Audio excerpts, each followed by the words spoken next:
Hello, everyone, and welcome to Creator Spotlight. I'm your host, Randy Mitchell, with Restream, and today I'm joined by Sean Shapiro from the Traffic Service Unit of the Toronto Police Service.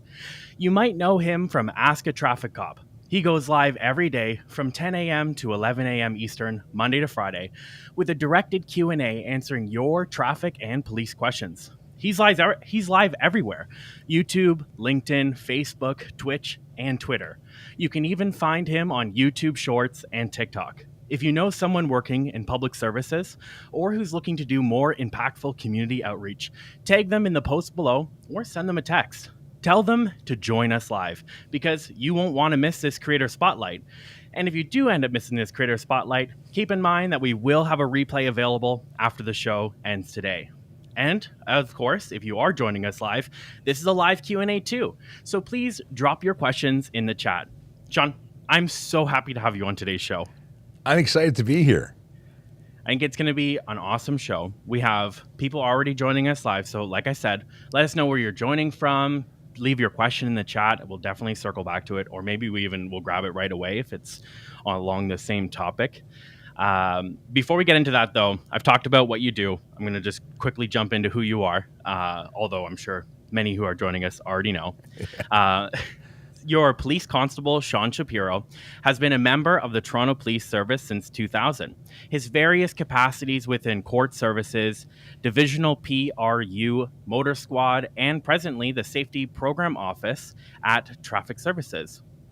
Fondly dubbed the CEO of No, which we're definitely going to get into, Sean and Traffic Services have become one with all things traffic safety on various social media platforms, most notably TikTok, where they have nearly 600,000 followers. With the support of TPS Traffic, that's Toronto. My brain wiped it from my memory, but it's Toronto Police Service Traffic. Sean's carved out a space for policing that's about true engagement, education, and positive policing. And of course, as I said, we are so honored to have you on the show today, Sean. Well, like I said, it's an honor to be here. You guys are so involved in what I do every day, so I feel like I'm part of the Restream family. That's actually almost a perfect segue into my first question that I have for you. So let's start with your story. Talk to us about how you went from being on daily patrol with your motorcycle to amassing over nearly 600,000 followers on TikTok. What's that journey been like for you, and how have you had to change in order to kind of get started on this path?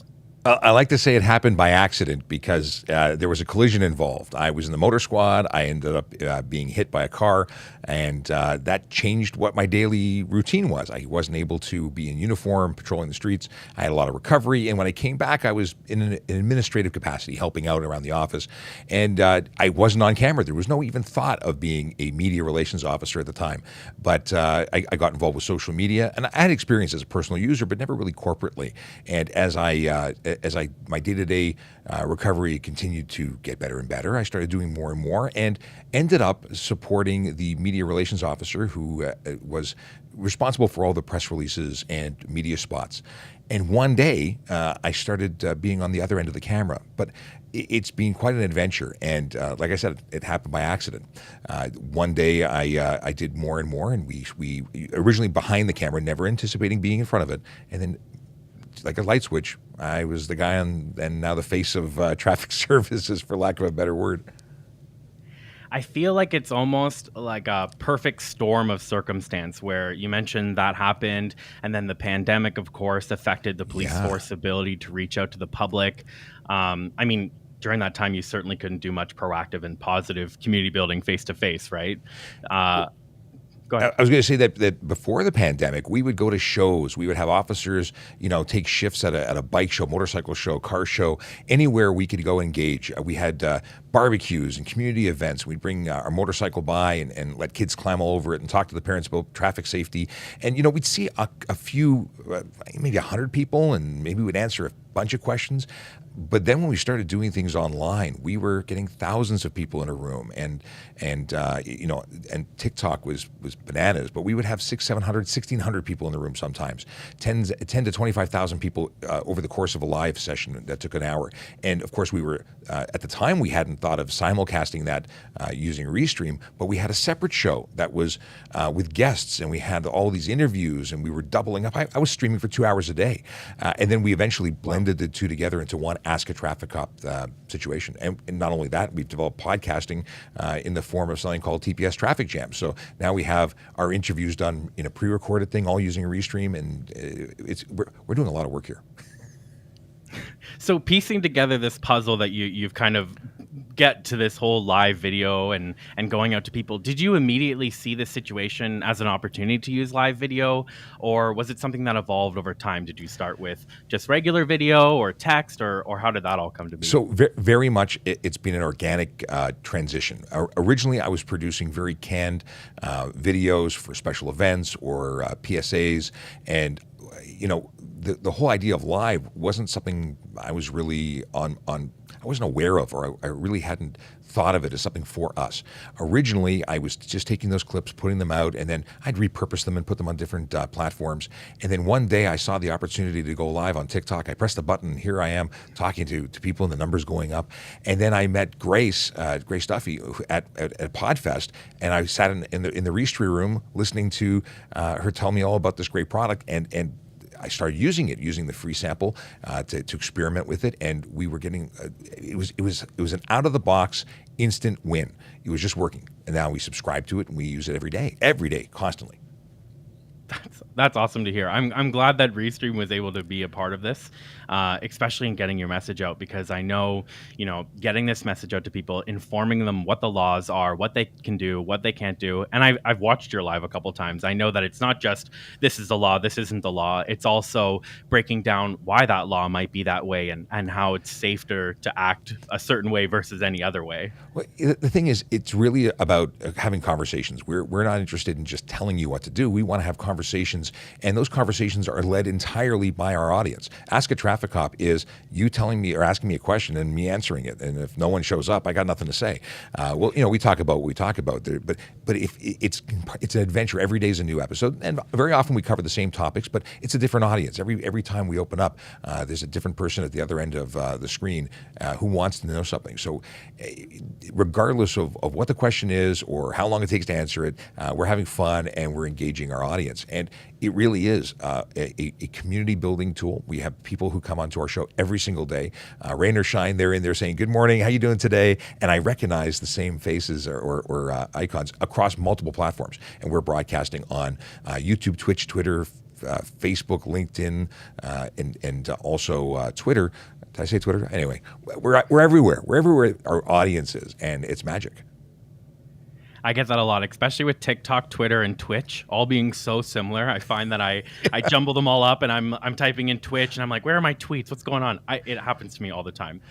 Going back to something you mentioned earlier about the police force kind of taking on this live video and all this, let's be honest. Generally speaking, public agencies aren't exactly known for being the fastest when it comes to change and innovation. In fact, in previous interviews and even before, you said nobody on the force even had any interest in being on camera.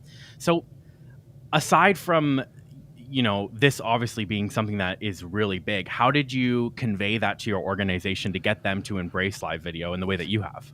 I've been very fortunate to have a very progressive and supportive team here from my sergeant at the time, and my sergeant now is, of course, as well, but all the way up to our superintendent who wanted to be on TikTok and wanted to engage video. And once that became an opportunity, it was a use case experiment to some degree.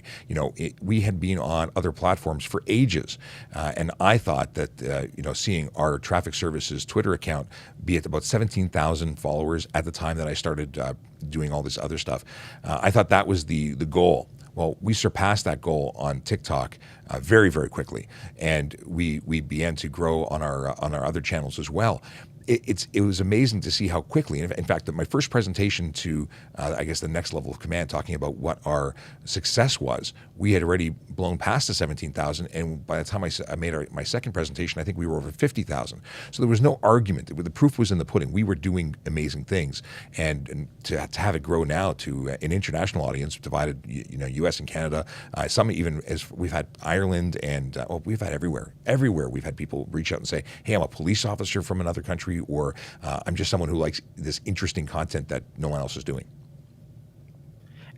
That's so interesting that other police forces around the world are reaching out to, because you're really setting milestones here and carving out a path. So I wonder, you mentioned other services reaching out. Have you had anybody within the Toronto Police Service, or have any other officers become more interested in live video, or are you getting any unsolicited feedback from colleagues? Well, first of all, we've had tremendous support, and I get phone calls and emails from members of the service saying, "Hey, this is awesome, love what you're doing." And not only have we been using this for our intranet, I dial into radio stations using Restream and guest on their shows. So not only do we get out to our internet folks, but we also get out to our traditional media partners. And one officer called to tell me that they were on vacation in the States and heard me, I think it was on XM radio, and it was because of a connection that we had to a radio station that was being rebroadcast. So we're hitting all sorts of people, but it's all being very positive. And I've had American police services reach out saying, "Hey, we want to do what you're doing. How do we do it? We'll even fly down and sit next to you so you can show it to us." So it's been very, very positive, and it's exciting to see where things could go, because we get audience members saying, "Hey, this is great for Ontario. Do you have one for Alberta?" And then we send them over to our friends in Alberta, because we have friends in Brooks, Alberta, that are doing the very similar things. They're only on TikTok, from what I understand, but there's opportunities to engage the audience, and they should do what we do. Speaking of engagement, I remember fondly thinking back, especially when I first came across you on TikTok. I remember fondly remembering the time when we used to have the police services come right into our school and talk directly to the students, or we'd go outside and the fire truck would be there and we'd get to check out the fire truck. In terms of community outreach and meeting people face to face, what are the parallels between your job today as the voiceover cop and those kind of community outreach programs, or as you said in the past, where you used to bring your motorcycle up for them to take a look at it? Well, in terms of being cost effective, one person speaking to thousands at one time, and creating an archive of content that can be utilized and broken down into smaller content. And I do that. I take my full Restream, Ask a Traffic Cop, and I'll take it into sound bites and make 1-minute videos for other platforms. So, you're creating a treasure trove of information that'll last forever. But in terms of that developing relationships, this is far more engaging than meeting Officer Sean for 5 minutes and never seeing me again. Now people are coming back and forth, and they've almost become ambassadors of ours, because people who are members of our audience, members of our community, go off and then they become that knowledge person outside of the service. And when people say, "Well, how do you know about that?" They say, "Well, I just talked to Sean and he's that officer from Toronto Police." And a fantastic example: we were at Honda Indy last weekend, and I was amazed at how many people, either when we were streaming live from the event, came up and were actually watching on their phones when they walked by, or just came by to say, "Hey, are you that guy?" And the conversations, when coupling the live, because it was really our first opportunity to meet people in person since the pandemic. Now we've closed the loop. Now we have someone who's developed a relationship, and now they come and meet in person, and it's so much more meaningful than simply just meeting me for the first time. And very cool, and cool for me. It's not something that at all that I was ready for. I have, however, found out that if I wear sunglasses and a baseball cap, I'm like Clark Kent, and nobody knows who I am. You can almost go incognito. Nobody will notice the voiceover cop. Well, I start talking, and they very quickly say, "Hey, you're that guy, aren't you?" But they said, "But I thought you were bald." And I take off my baseball cap, and they're like, "Oh, it is you." Oh my gosh, that's so funny. Okay, so I've been dying to ask this question this whole time. Can you walk us through your studio setup? I've noticed the signs behind you on the right, which I'm very jealous of, and then everything you have on the left seems new. And then also, what are you looking at, if you don't mind? Well, I can tell you that behind me was really an adaptation. We basically took a booth that we used to use for trade shows. That all breaks down and fits into a couple of plastic bins, and we would take that with us wherever we went and set it up at individual shows. But since we weren't doing shows, I simply set it up against the wall, and it hasn't really moved in 2 years. Now, there's two TVs hanging, and they don't do very much, although I'm working on that. I got plans. The signs were signs that we had for trade shows. They are corrugated plastic fake street signs, although we've often been asked what the offense for stealing those is based on the example we've set. But they are just props. And we're looking now to actually move to a bigger space, a soundproof space, because we've just developed this into a full-time thing. It's not going away. It's going to get bigger, and we are developing. So so that's the background. In front of me, I have a number of mics that are running into a Zoom P8, a PodTrack P8, which allows me to obviously put audio into Restream and get audio out, sharing that with my guests. I have the ability to do things. I don't know if I want to give you a sound effect here. I'll give you a little sample. I've got my soundboard so I can add some sound effects. I have some theme music. The microphones, I'm running all XLR mics, but I have Shure MB7s that allow me to go out onto other platforms, so I can feed my audio into an iPhone, which I do actually right off the PodTrack. I've got a TRRS cable going into a lightning adapter, so my TikTok gets that.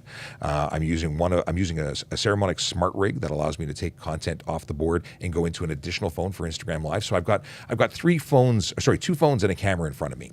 The camera is directly to the computer in Restream, and then I have individual phones for both Instagram and for TikTok. And beyond that, lots of computers and USB hubs. That is a amazing setup. It sounds like you're looking at a kind of a smorgasbord of tech that might be in front of you. I wonder, how do you get all those comments and feedback from all these different platforms to be able to answer them so coherently when you're on live? It looks like almost seamless. Well, it was working really well for a long time, with the bulk of our audience being in TikTok, and TikTok had a Q&A feature that was working great, and it's not working for us right now. So we've moved a lot of people over onto to other platforms, onto YouTube, and then they become part of that aggregate screen, which I'm looking at right now, actually in Restream. And we have audience with people from multiple different platforms coming into one feed, which makes life really easy. I also have help. I'm not alone when I do a show. I am the face. I am the technical person, but I have members of the community that have identified themselves as people who want to support us, who are out there saying, we're here every day. Can we help you? And they actually engage and text me on screen all the questions, and make it very easy for me to communicate. Because if I had to go through streams of hundreds and hundreds of comments, I can't even stop it fast enough to pick one out. So to some degree, it's curated. When it was smaller, it was just me. But again, we have members of the community and members of the service who help. I'm trying to think of what else we got going on here. I've recently started using a platform that I've put people onto so they can ask questions in advance to try and help it out. That's by going to trafficcop.ca. People can go into our Volley space, and we have a Q&A function that I then take those questions and answer them live, or I'll play them right over the microphone. We're trying to engage people on every different technology platform to find out what the best way is, and ultimately it's live, and that's what's the best.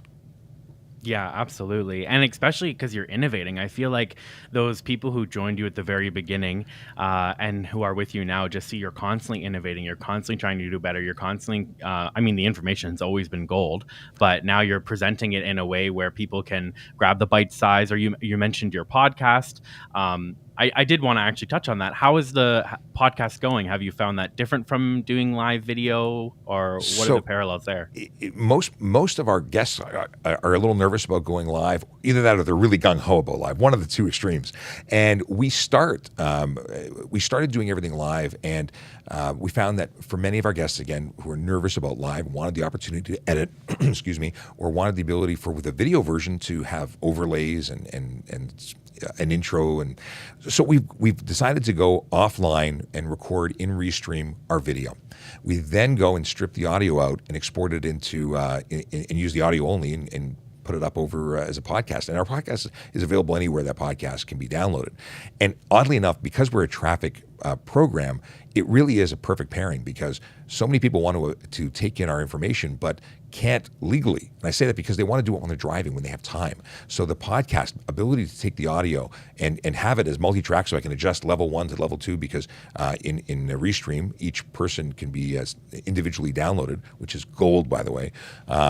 It allows us to give people the opportunity to take on our information without breaking the law, using their phone with the screen on. We don't want that. So it's just been perfect. And it's growing. It's the podcast is a slow to adopt thing. We're coming. We're growing. I noticed we have a question in the chat that came from one of your paired channels. I'd love to give our audience a taste of what it would be like if they joined your stream. Would you mind answering this question if I put it up on screen? What do we have? What do we have? It is, Sean, if there is a police car with their lights on and a tow truck with lights on and loading his bed, do you legally have to move to the left lane and slow down to go around them? So here's the deal. There's something called slow down, move over. It's a law there to keep emergency services, and in this particular context, it includes tow truck operators. If they are actively working on at the side of the road, they've got their lights on, you are obligated to slow down and pull over and give them the appropriate amount of space. We want people to give them as much space as possible. That's where they're working, and they have to stay safe. We've seen too many people injured by being driven closely by or people just. It's amazing how flashing lights tend to attract people. So we want people to give them as much space as possible. It is an offense under the Highway Traffic Act, and I see it's Angela who's asking the question, and she is in fact a regular. She says, "I'm a regular, Sean." So that's it. It is a law, and the folks that are out there working on the road, including police officers, need that safe space. That's awesome.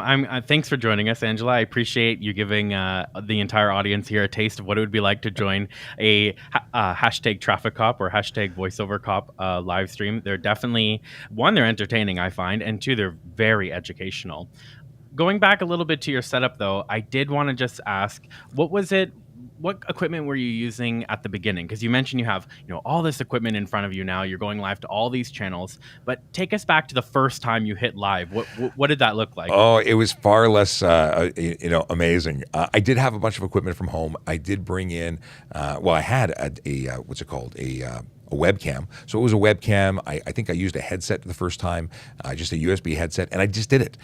There was no trying to be fancy and special. I did eventually upgrade and bring in a dynamic microphone with a booster, to go as a DAC to get into the computer. And I eventually brought in a DSLR, because there's some great, you can use a Canon DSLR that was not originally intended to do what I was using, but free software, and boom, I had great video. And it's been a development. It keeps getting better and better. And now we're looking at getting 3 cameras that are the same, so we have the same color and everything looks even and without that. Because I'd bring in guests that were on webcam after I went to the fancy setup, and they look terrible. So now I want to have everybody on the same platform, the same equipment, so we sound this. Well, you can't sound the same, but sound similar, and also look the same. I really appreciate that. I also really appreciate the fact that you noticed the difference between a webcam and a DSLR, because we've had that same issue in the past where we've had somebody join from their phone camera and we're like, oh, maybe you could use a different computer, and they switched their computer and it was much better quality.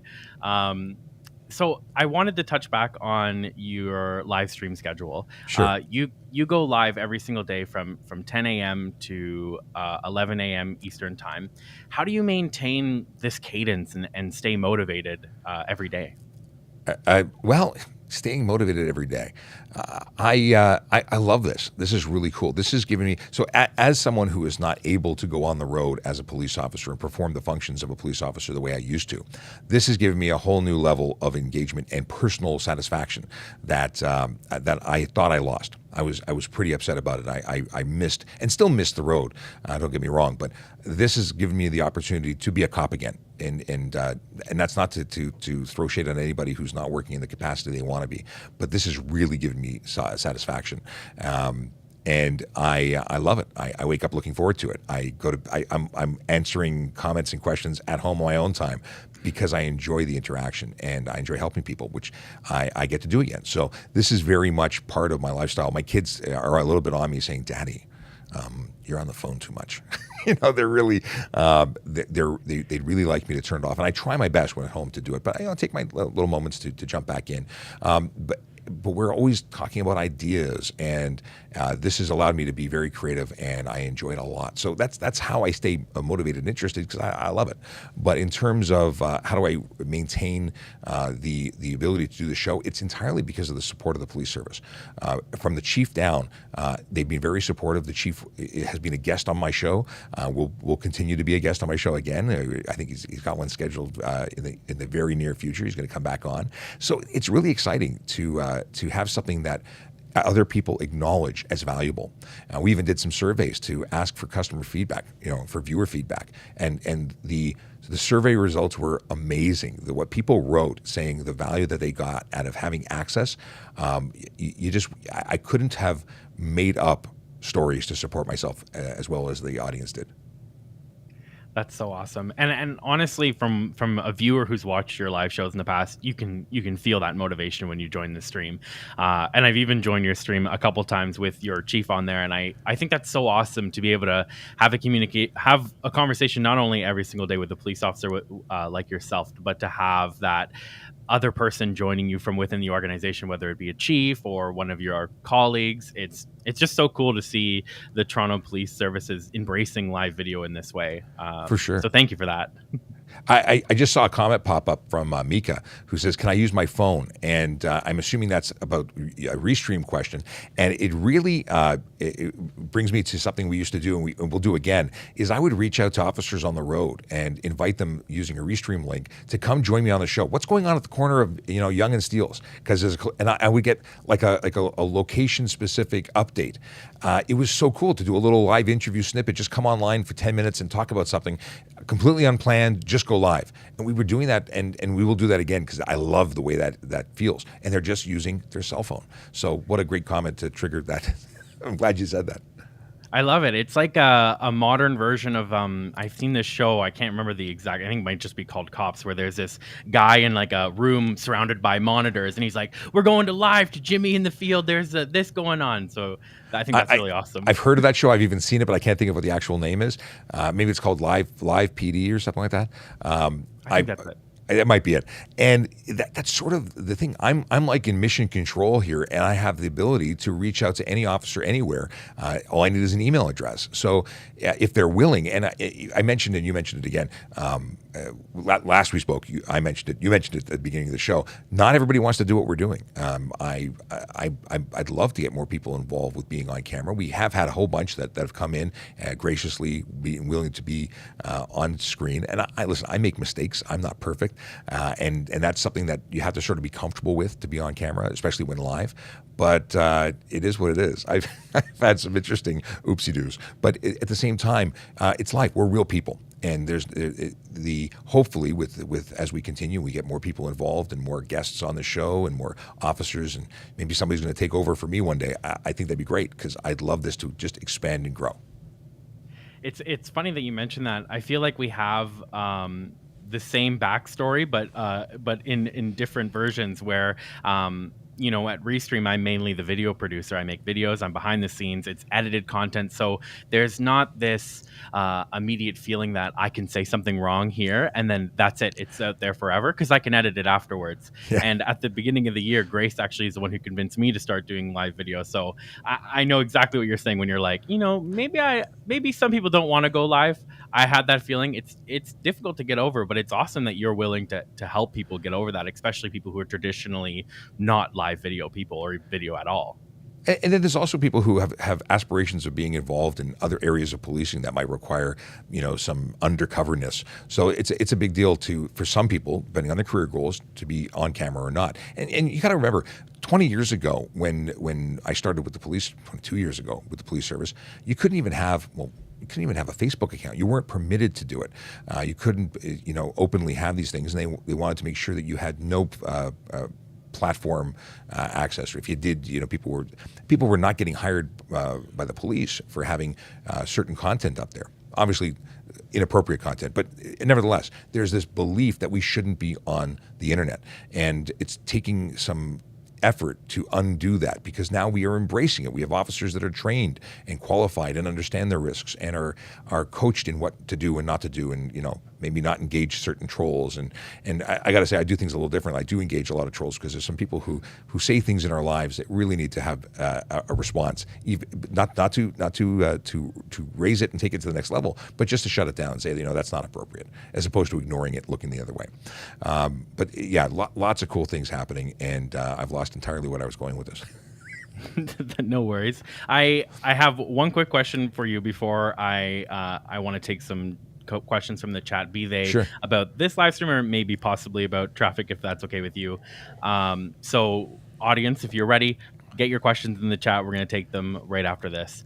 Okay, so you have a strong presence on YouTube, TikTok, and you mentioned that Restream is helping you to go live to even more channels at once, such as LinkedIn, Facebook, Twitter, Twitch, and probably even more places as you keep going. How does each platform uniquely serve what you and the police services are trying to do? And do you have a strategy for each of them? Well, it is the same content being broadcast on all of them at the same time, but obviously it's a different audience. So making ourselves available to people who aren't going onto YouTube because they just didn't think of it, or that's not their primary source, being available on a live elsewhere makes us, it's that free advertising. Why shouldn't we be there? If we're not there, we can't talk to anybody. And we get gamers who pop in and like, ask a question about, random stuff that we never would have thought of. So we want to appeal and make ourselves accessible to everybody. And by making our streams available everywhere, we're more fishing lines in the water type thing. Okay. I see a couple chats rolling in here, and we've got our background producer, which is the elusive Grace that we've mentioned a couple of times, prompting the chat. I see a question here from Angela, who's asking, are radars illegal to have in your car? What if I have a GPS radar on my phone as an app? I assume they're probably talking about Waze or something like that. Yeah, so we've had a question similar to this before, and it's an awesome one. Thank you, Angela, for asking it. Radar in Ontario, and every province in Canada and every state in the United States is going to have slightly different rules and laws and so on. In Ontario, it's illegal to possess, use, transport. Like, you cannot have a radar device, radar detector, or something that interferes with our ability to measure your speed, so laser jammers and things like that. Under the Highway Traffic Act of Ontario, it comes with $170 fine and 2 demerit points on conviction. But what people don't know about this particular rule is that we also have search and seizure authority. So if we believe you have one in your vehicle, we can stop you, we can search your vehicle and the person's inside that vehicle to find the device or devices. The only way you can transport legally is if it's manufactured here and is being exported in sealed containers, outside of the province, because even selling them is illegal. Okay, so we talk about GPS now as an option, because we've covered the first half of it. Using Waze isn't a speed measurement detector or avoidance machine. It's something sharing information that's social, and it's not illegal. I think it's great if it makes everybody slow down. I think it's bad if it temporarily makes people slow down and then return to their bad driving, which is speeding, which is dangerous and illegal. So we can't charge you for using or being notified by a social app, but at the end of the day, we just want you to drive safely. And I guess there's nothing really stopping the officer who's running this traffic stop or speed speed trap, I guess is the term for it. I don't know if it's really a trap though, but speed enforcement. We're just catching people doing what they're doing. We're not trapping them or entrapping them, because we're not inducing them to do the thing that they're doing.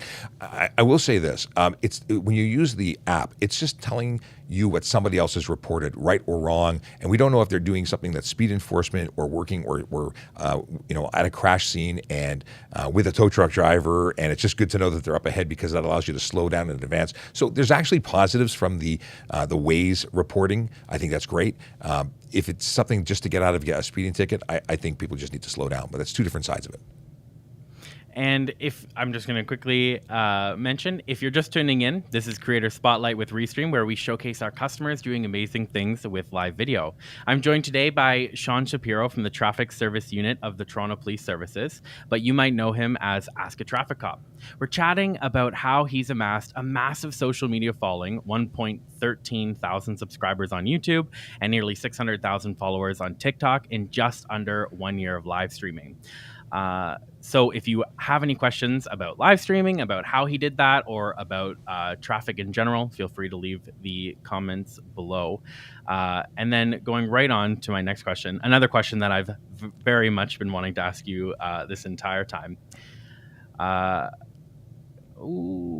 How do you sorry, my script scrolled all the way to the top and I'm like, wait, I want to make sure I got this. I wrote it down.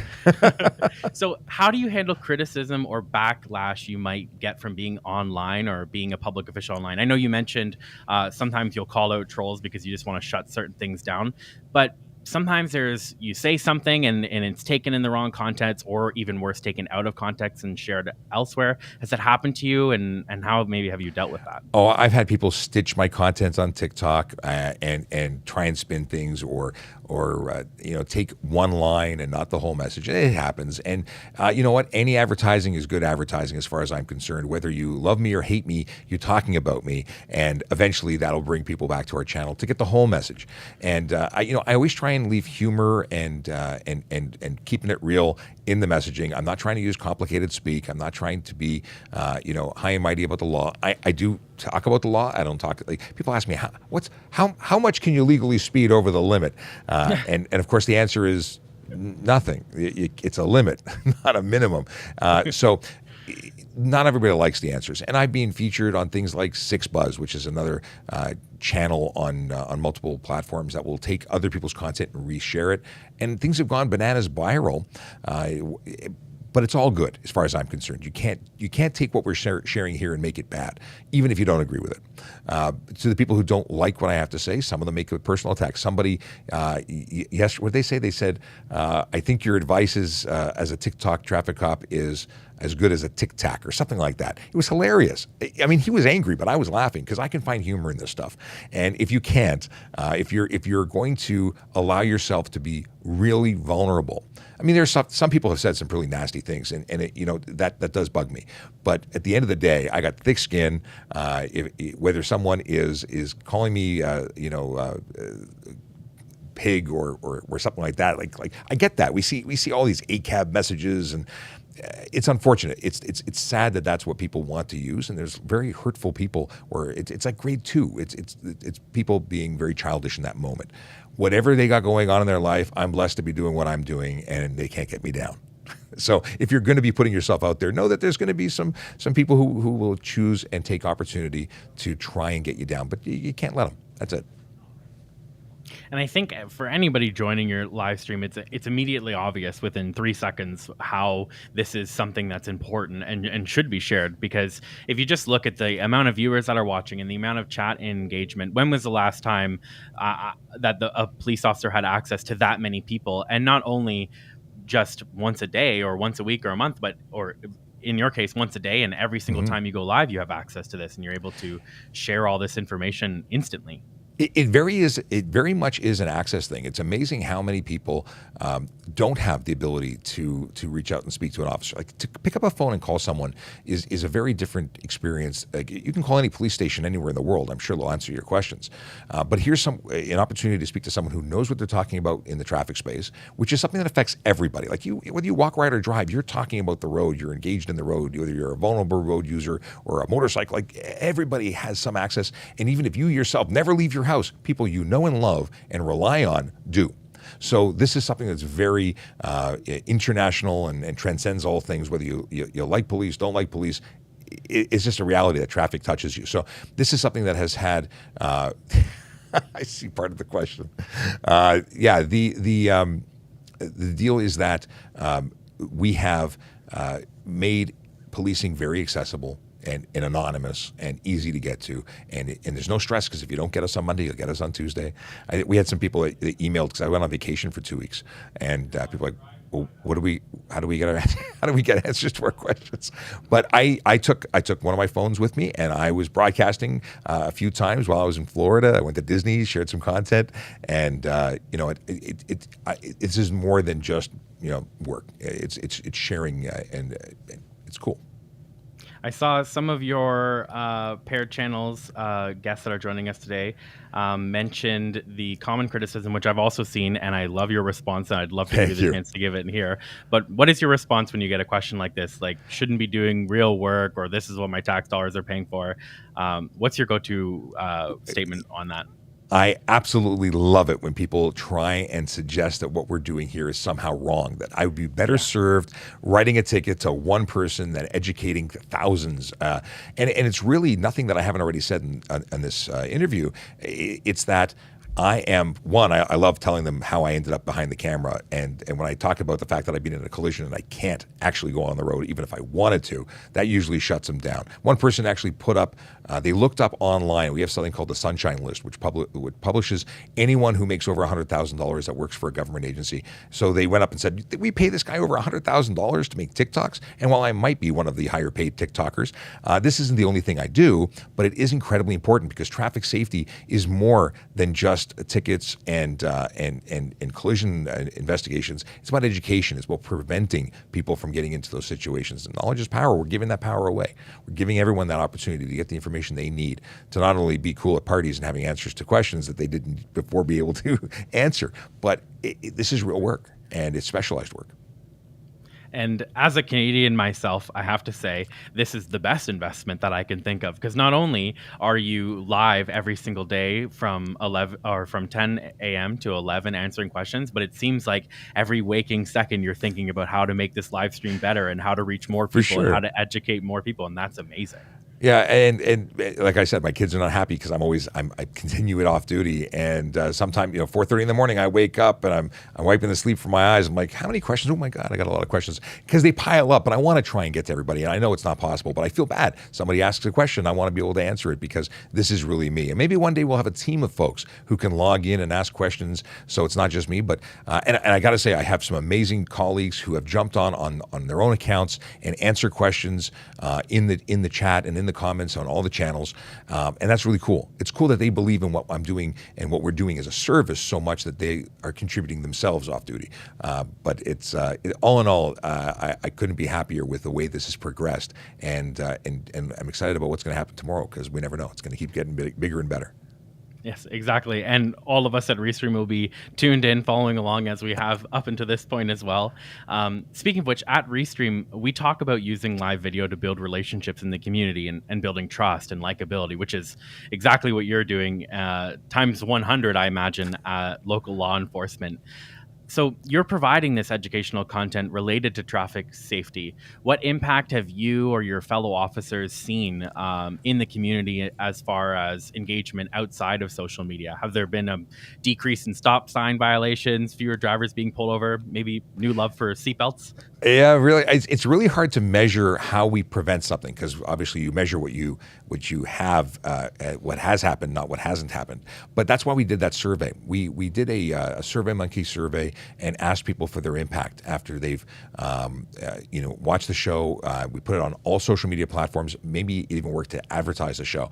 Gave them a QR code. They went on, and some people wrote books like I'm a safer driver because of this. I didn't know, but it's so hard to really figure out your engagement and what kind of impact that is really making. Part of this is just going off and hoping that will change some lives. But if you save one life, if you save one ticket, if you change the behavior of a group of drivers, one life saved is the world, right? Exactly. And it's just so important because even aside from saving lives, just generally education, I've seen so many people who are just learning to drive. They're just getting their G. And of course, we had the pandemic, which shut down everything and slowed down the G test to a very, very slow crawl. And I'm Mhm. like, what do I do? I'm supposed to get this in 6 months, but I can't even schedule an appointment for 2 years. That was such a big thing for us, when we were announcing information, and we are a great source of information. We're part of the government. We get that information from the horse's mouth, for lack of a better term, and we share that information, and we're sharing it through the first place you're looking in the morning or late at night. So we're skipping all this waiting for the 6 o'clock news. And how many people watch the news anymore? Especially the younger folks, they're not getting their information somewhere else. They're getting the information from the sources we're publishing and broadcasting to. So that was huge. So many people said that, I got my driver's license test booked because of the tip you gave me. Or not that I'm telling them the answers to anything. I'm just telling them how to get the bloody thing booked, because we're listening to the comments. We're sharing information. Someone says, I did this. It worked for me. I'm like, so one of our viewers said that.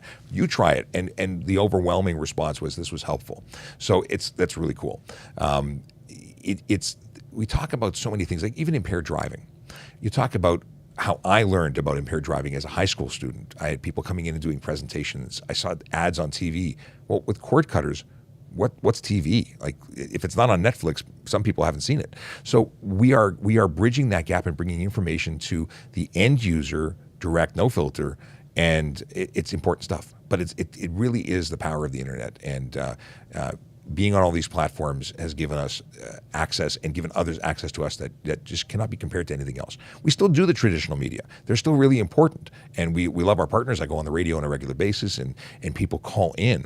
But we're talking to different age groups every time that happens. And I think that's so important for the younger crowd, especially the people who are on TikTok. Because if you think, normally they would be in class throughout this pandemic, and these police officers, such as yourself, would go into the classroom and teach them stuff. But as with lots of things that got forgotten or left behind in the pandemic, these like in-school scientists, in-school officers, in-school firefighters, it wasn't possible to do that online. And yet you somehow managed to quickly get around that and still get directly to them, probably in a format that they're more interested in engaging with. Well, it's not as intimidating, I think. A lot of kids that I meet, and I remember going to all these events in uniform with the motorcycle, and I'm 6'5", I'm towering over these little, kids, and some of them are like, "You're cool," and some of them are like, "Oh my God!" So it depends on the environment, and I think this just is really easy. One of the number one comments I get is that I look a lot shorter on screen. The people are shocked that I'm this big guy towering over them, and it throws them off. But again, I could be intimidating to a lot of people in person, and I'm not on screen. At least I hope I'm not, because this is not a trying to be a tough guy or trying to be famous. This is just me trying to help you. So that's the whole focus of what we do here. And I think the camera angle, whether it was intentional or not, might be really helpful, because your camera angle it seems to be either right in front of you or maybe up a little bit. So I think it's probably an angle that people aren't used to seeing if you're 6'5". Yeah, eye to eye. I've played with different angles. This is what happened since the last time I broke it down. I Honda Indy just beat me up. So I had this up in the air, and it was pointing down, trying to even make me look smaller. And now I'm trying this whole eye to eye thing. You know what? We'll change it up and see what works. But the whole goal is to be approachable. And I hope that I am in person. And for the people who know me, because I'll tell you, we had one guy who he got on a GO train and came to the Honda Indy on Fan Friday, which was free access, just to meet me, because he saw me on a live saying that I was there, and he hopped on a train and came down just to say hello. And that was really heartwarming. Not only was it for him, but so many people came up and said, "I'm a big fan. Can I take a photo with you?" I'm not this concept of being a celebrity, not something that I still acknowledge that people recognize me. It's weird. It's weird for me, but it's awesome, because it means that they somehow I've stuck in their head, and maybe that means that some of the information is there too.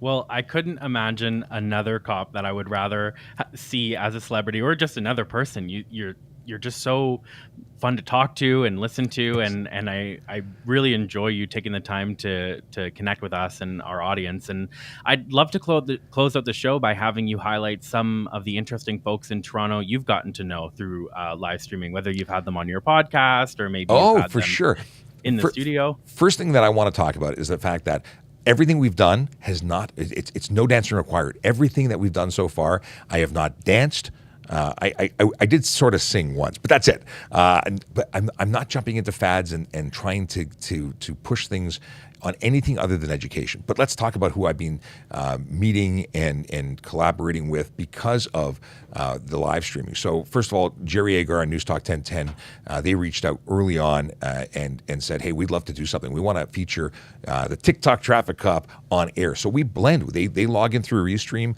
We go on air. We're on their channel. They're on our channel. And on those days, I actually do an hour and a half because I don't want their audience to cut into my audience. So we're there for an hour and a half. So it's a long podcast or a long live stream, an hour and a half for me. And yeah, the deal is that that's one. I've got the folks at Dave's Corner Garage. They're on Zoomer Radio. They are Zoomer Radio. If you've never heard of it, is aiming at an older demographic. They have a car show, and we'll talk about. I'm doing the same thing. I'm just speaking to different audiences, and we'll either by telephone. I'm going to be in person actually on Saturday in their studio, doing exactly what I do here. I've spoken to people at all areas. In fact, here's a really funny thing. When I do stand-up and presentations or media clips for our local news, they watch the show. They watch what we do, so everyone's paying attention. And to know that they are, like I'll mention, I just did a TikTok. Yeah, we saw that TikTok. That means that we're on it. That's awesome, and it's so awesome to see that you're going out and you're meeting all these people and you're going to the events like the Honda Indy. Do you find that you're traveling more outside of Toronto now as the voiceover cop than you did in your previous life? So I've never, as of right now, I've never traveled as on to do presentations. I do presentations to the Canadian Armed Forces. I've spoken to their new drivers a couple of times, independently of the fact that I'm doing this. I think it worked out that a lot of them know me now because of this. Mind you, I was shocked. I just did one a couple of weeks ago, and they're like, "We're not really on TikTok, but they are now, or they will be on watching us on Restream." Now I will be traveling to Saskatchewan later this year, speaking to schools, universities, high schools, different people with our friends from TIRF, the Traffic Injury Research Foundation, who are instrumental at doing research and sharing the findings with government agencies, all in the interest of making roads safer for everybody. So because of my involvement here, I'm now going and assisting them, and we're going to speak to people elsewhere outside of the province of Ontario. So who knows what's going to happen, but we just keep growing and doing more good things. It's very exciting for me and personally satisfying. Well, Sean, it's been such an honor to talk with you today. I've seen that we get tons of people in the chat asking questions, some about Restream. If you did ask a question about Restream, we're going to stop by after the show. We'll respond to your comment there. And also, we've had a couple other questions, I think, directly towards you, but I think we've covered more or less, specifically this one, which I think is obvious for me, but maybe not for all of our audiences. We covered it a little while ago. I absolutely love what I'm doing. And I was asked if I would go back to doing what I was doing before and give this up if I could go back on the road. And I think that a part of me would always do this. Given the opportunity to do this and go back on the road, if there was a way to split it up, I would totally do that because this is important work. Even if I could go out and write 100 tickets a day, I'd want to come back in and do this because this is helping more people in a different way, in a unique way. We're changing lives here because again, you change a couple of behaviors, little adjustments, and it could really change the course of someone's life, and that's very rewarding. Even though I haven't got the confirmation that I've changed people's lives, I have to believe that somewhere, somebody has had a positive impact. Maybe I've inspired someone to become a police officer, because we talk about recruiting all the time. We go with whatever we get. So if someone says, I want to be a cop, how do I do it? I've got someone who just emailed me offline to say, hey, I really want to be a member of the police service. What can you do? I said, message me. We'll talk. So this is more than just that, and more than just talking about traffic. I think it's awesome. And yeah, I truly love what I do. But I loved what I did as a police officer. I loved what I did as a court officer. I loved being an auxiliary officer, volunteering my time prior to becoming a paid member of the service. I've been blessed to have been involved in this great organization, just doing things to help people. Well, I am 100% certain you've changed people's lives, and definitely probably saved people's lives as well. Speaking of that, I'd love if you could give some time to tell our audience where they can find out more about you and, of course, your next masterclass. Oh, so really cool stuff. My next masterclass. What I'm doing now is very interesting to me anyway. is that I want to create a community where people can access all the time, not just when we go live, but ask a question, asynchronously get answers. So that's something that we're using Volley for. Volley app is something that I found actually because of a live stream, oddly enough, talking to a representative from the company with Grace and friends. And I went onto the app, I started doing the deep dive and fell in love with it. So trafficcop.ca is just a domain that I got just so we could have an easy way of bringing people to our space. And that's to access traffic questions 24/7. Now, the folks at Volley have been very cool. But we also want to help police officers, who want to do this kind of stuff. We want to help them too. So if they've got questions, they're welcome to get me. You can get me on any platform at VoiceOver Cop. You can get me through Traffic Services, and we're Traffic Services on Twitter. We're Traffic Services on Traffic Services Toronto on Instagram. You know what? The easiest is VoiceOver Cop anywhere you get me. We'll talk. But if you want to know more about how we do this, feel free to DM me. I hope I gave you the impression that I'm approachable. Come by, ask a question, and we'll see if we can get you pointed in the right direction. But the other thing is be part of our community and ask questions all the time at trafficcop.ca. Well, thank you again so much, Rashawn, joining us today, and thanks to the entire audience for joining us as well. I'm 100% sure you gave the impression that you're approachable, and I'm sure lots of our audience will be heading over to VoiceOver Cop if they haven't already. But thank you again so much for joining us. Oh, anytime. You want to go for another hour? No. No, okay, we're going into the after show. Yes. Awesome. Awesome. Bye, everyone.